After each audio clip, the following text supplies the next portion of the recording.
Assalamualaikum warahmatullahi wabarakatuh. Perkenalkan, saya Tasa Gustika, NIM A1C222013, mata kuliah belajar dan pembelajaran matematika. Baiklah, di sini saya akan mempresentasikan makalah yang berjudul Definisi, Prinsip, dan Hakikat Belajar. Definisi belajar.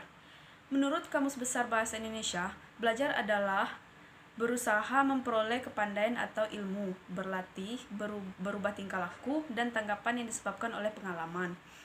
Menurut James O. Whittaker, dalam Jamarah, belajar adalah proses di mana tingkah laku ditimbulkan atau diubah melalui latihan atau pengalaman.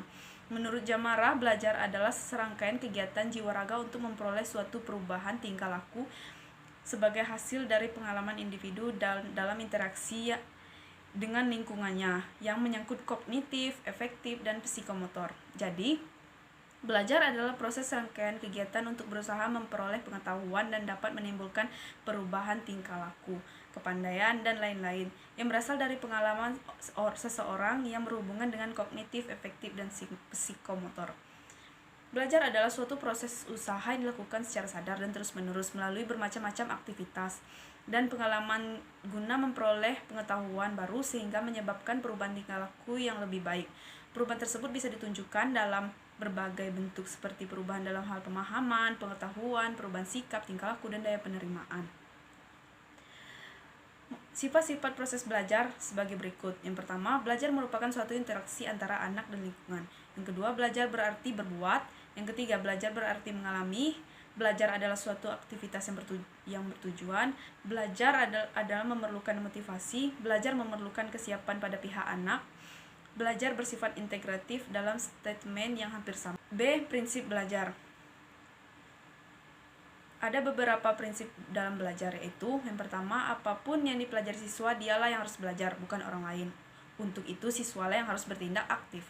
Yang kedua, setiap siswa belajar sesuai dengan tingkat kemampuannya. Yang ketiga, siswa akan dapat belajar dengan baik bila mendapat penguatan langsung pada setiap langkah yang dilakukan selama proses belajar. Yang keempat, penguasaan yang sempurna dari setiap langkah yang dilakukan siswa akan membuat proses belajar lebih berarti. Yang kelima, motivasi belajar siswa akan lebih meningkat apabila ia diberi tanggung jawab dan kepercayaan penuh.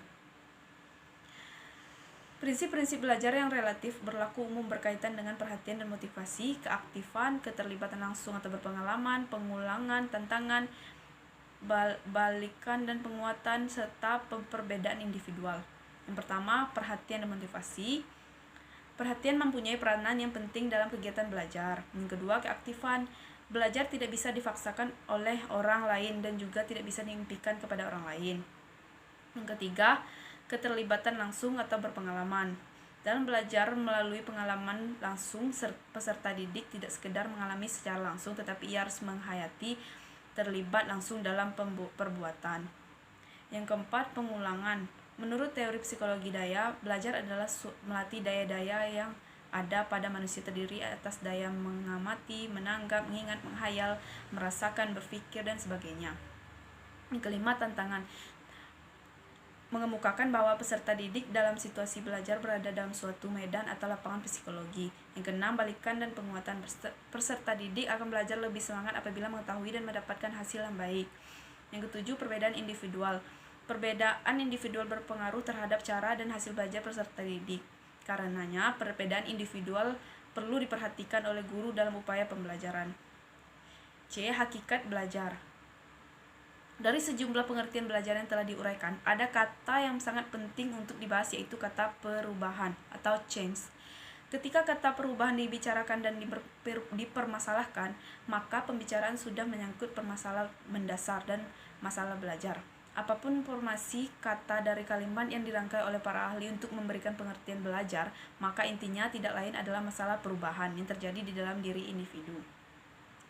Ada beberapa definisi belajar menurut para ahli. Yang pertama, menurut Omar Hamalik, belajar merupakan modifikasi atau memperteguh kelakuan melalui pengalaman. Yang kedua, menurut Thorndike Asri Bordiningsi, belajar adalah proses interaksi antara stimulus dan respon. Menurut Indah Kosmia, berdasarkan teori yang yaitu teori psikologi, dan teori belajar. Maka teori pembelajaran ini dibedakan ke dalam 4 kelompok.